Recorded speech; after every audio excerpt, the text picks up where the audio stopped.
Welcome to WRPB and WRPB Studios. Okay, so we live in this crazy world where, and I know that I step out of my zone, but where it seems like every penny that we make, the government takes, and if they don't get what they want, they end up wanting to take everything from us, take us to court, and you can't, it's almost like the rule, you can't fight City Hall.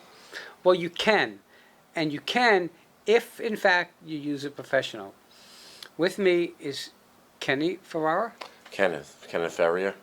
Ferrier? Is that how it's Ferrier, okay. yes, pronounced Ferrier. And he's with A&R Financial. Yeah, A&R Financial Consulting Group.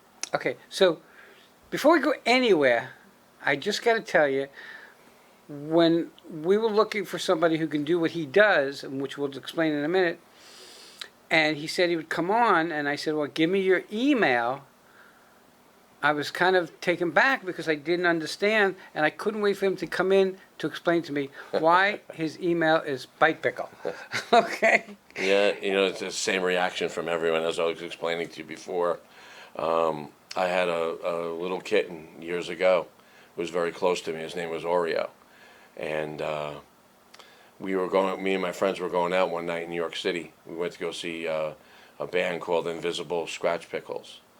And when we got home, after fooling around and having a few that night with my friends, we went back to my house, and one of my friends actually made a joke. He was like, Invisible Scratch Pickle, here's a little bite pickle. And then all of a sudden the name just kind of stuck. And as close as Oreo was with me, we kept it as my email, and now 20 years later, it's been my email ever since. Okay. A&R Financial Consulting? Yep. Okay. What do they do? We help individuals that have issues with the IRS or any state department, individual or client that owes the IRS money, or even the state as well too, or help structuring their business for them. But majority of the clients that I have are people that have issues and are scared with what's going on with the IRS. So let's go with this. How long have you been around the industry? Oh, this is year number 13. Okay, so, and I was talking to you, you started up in Indian River County. Yep, I worked for a firm up in Indian River County originally. That's how I got my start. A wonderful human being up there gave me a chance years ago in this industry, and then here we are now. Why'd you get into this industry? I originally was a construction worker in New York City, and then I got hurt very badly, and I lost that career. Me and my family moved down here to Florida, and I needed to do something to take care of the bills and everything. So I went and applied to Omni Financial up in Vero, and that's where I got my chance. All right, so now you start this, so I have to ask you this. Because you're in a profession, and that takes time to learn and get to where you need to be. Did you have family support learning? Because that's usually one of the issues that make one successful and one not successful. That's actually one good thing that I've always had. I've always had good family support. My dad has been very strong in my life, my entire life. So between him and everybody else around me, my son, my daughter, I've always had great support from everyone. And that makes a big difference in getting through what you have to get through to learn and get to where you got to go. So you've been in it for a while. You got the background. So Mary, and I'm just picking a name out of the hat, and everybody knows I use the name Mary. So Mary owes the IRS money. Is there a minimum amount that before someone should come to you? Yeah, usually we help clients that are about $10,000 or above. I give clients an opportunity for several different things. If they're looking to try to do it themselves, we can talk about that too. If they're solely want help from us, then we can talk about that. The $10,000, usually below that is something where I can go through some things with them and help them get an installment arrangement or something like that themselves. So they come to you, she owes $15,000, okay? She's getting letters from IRS. So I guess she signs up with you guys. Do Yeah. the letters from IRS stop? Well, what happens, the letters from the IRS don't stop, and that's another common thing that people think, that as soon as somebody comes and tries to help us, that the letters are going to stop. But once we take power of attorney and we help a client out, letters always continue, and that's what I tell clients. Because I've heard so many stories of clients being told that they're not going to get letters anymore, that Right. they're going to be instantly protected, and that's not the case. The letters will continue, and as power of attorney, we get a copy of the letter, but so do you as a client always. Okay. The first thing that we would do is we would look to see what's going on with your situation. Contact the IRS and pull a tax practitioner's report and find out year by year what's owed, if there's a federal tax lien attached to it, and the most important thing is what your collection statute expiration dates are. How much longer does the IRS actually have left to collect on you? Is there a statute of limitation? Correct, there is. There's actually 10 years is the statute of limitations from the date of filing or the date that the IRS assesses you a dollar figure that's owed. Huh, that's interesting. So, I have to ask you this. Mhm. Everybody hears, oh, the IRS, they're a nightmare, they're mean, they're nasty, they come in handcuffs and lock you up and put you in front of a firing squad. That is a common thing. Okay. Are they okay to work with? Absolutely. Procrastination is the biggest thing why people get into situations with the IRS. We always want to establish a good relationship with them, and once we do, then everything is in a great place.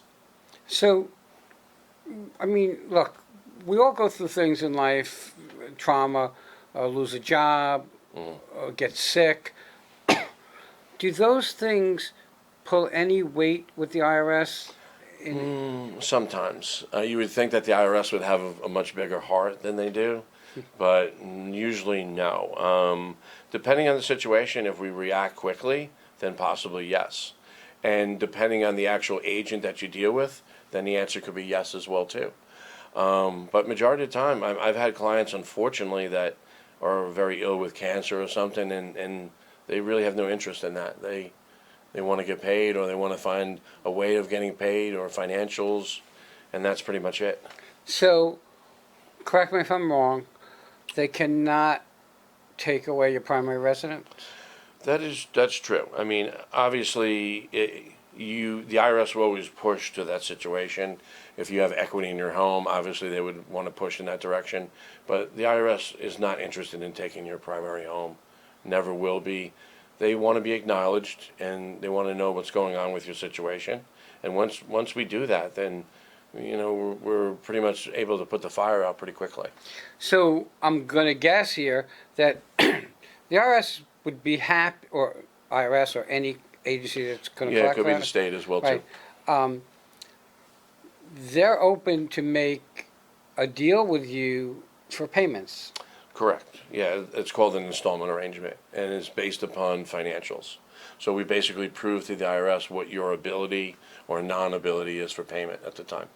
So the thing that people will be curious about is, hey, I'm on Social Security. I'm only making $1,500 a month, or $1,000 a month. Sure. Do they take that into account, or they don't care? Absolutely. They do take that in accountability because that's part of the financial affidavit that we're going to do. So basically proving what their monthly income is and what their ability is at the end of the month after all your bills for payment. They just want to get something. They want to be acknowledged. And, sometimes in that situation, we're able to get an individual in like a protective status, a non-collectible, where there's no monthly payments, and the only thing the IRS can get would be a refund at the end of the year. So there are some really wonderful programs right now that are available for the IRS. So I know from going to real estate school that those things would be, well, if they can't collect, they're going to put a lien on your house. That is 100% They won't take it correct. away, but they'll put a lien on it. Correct.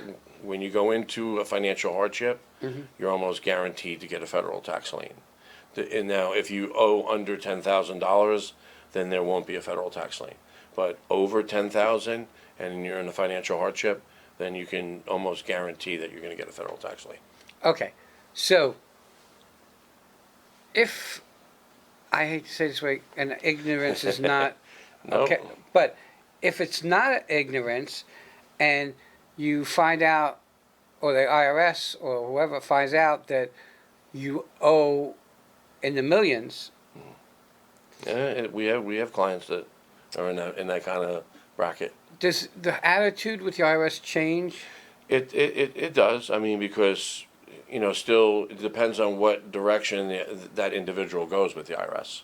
If they're acknowledged that they have the ability to pay, then the IRS is more than willing to help them any way they can. If they try to tell the IRS that we have $1 million equity in our home, and we have a 401k, and we have all these other things, and we have no ability for payment, then obviously the IRS is going to react a little bit differently with them. And I was thinking that, hey, you know what? If you owe 10, 15,000, it's, I don't want to say it's an easy fix, but it's an easier fix. If you owe $1 million and you don't want to acknowledge and you don't want to play by kind of their rules, you can find yourself in jail. Well, the jail part, I mean, most of the time when there's something with jail would be non-filing. When you file your taxes and you're current with your filings, that's more than likely never going to happen. Failure to pay is a civil penalty. Failure to file it could be a criminal. Wow. So, and these are things that you guys, or I don't know if you guys know, or I don't know, and it's the reason that I bring on professionals so that we can figure out what position we're in. And we all get into a position, it might not be that position, but we all get into a position because nothing is perfect and our health can take a hit, our job can take a hit, the economy is making it almost impossible to buy a dozen eggs anymore. Okay, so we have to kind of figure what we want to do. Do we want to pay for our medicines? Do we want to pay? Yeah. And then on top of all that, now you got to pay the IRS. So I was always curious, and you kind of enlightened me, Yeah.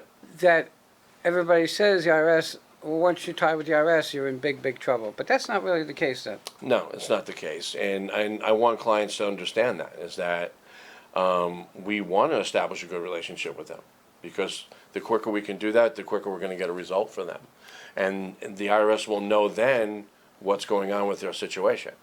Are you sick? Or is there something going on right now? Are you, do you have the ability right now where you can't work anymore? And if that's the case, then if the IRS knows that and we can prove it, then it's a whole different scenario. Well, let's say you can work, but you're not making what you were making. Will they, and you owe $15,000, is it possible to have that amount reduced?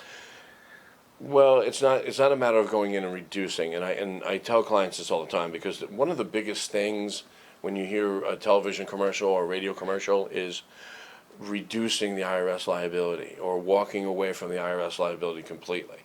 And I don't want people to think when they come and they call us that's automatically going to happen. If we can prove right now that you can't afford to pay the IRS, then you won't. But if we can prove that you can, then you're going to pay. There are things called partial pay installment arrangement, where you pay a certain amount based upon what we can prove is affordable for you, and also based upon the amount of time that's left on your collection statute expiration dates. So you can still pay a little bit and still save a bundle from the IRS, but at least the IRS gets something and they're happy and they'll move on to the next person. Interesting. Well, let's get to the top of our time. How do people find you? You have a phone number? I do. 772-237-9919. And a website? A&R. Well, there's no and in it, right? There's no in the It's AR. ARFinancialGroup.com. I've said it a million times. You've heard me talk about, if you don't use a professional, it's going to cost you 5 times more in money and 10 times more in aggravation and frustration. Use a professional. Give Kenny a call. I'm sure he'll be happy to talk to you. Absolutely. Figure out where the plan is, what you need to do, and if he can help you, or if it's something that's small enough that you really need just to help yourself.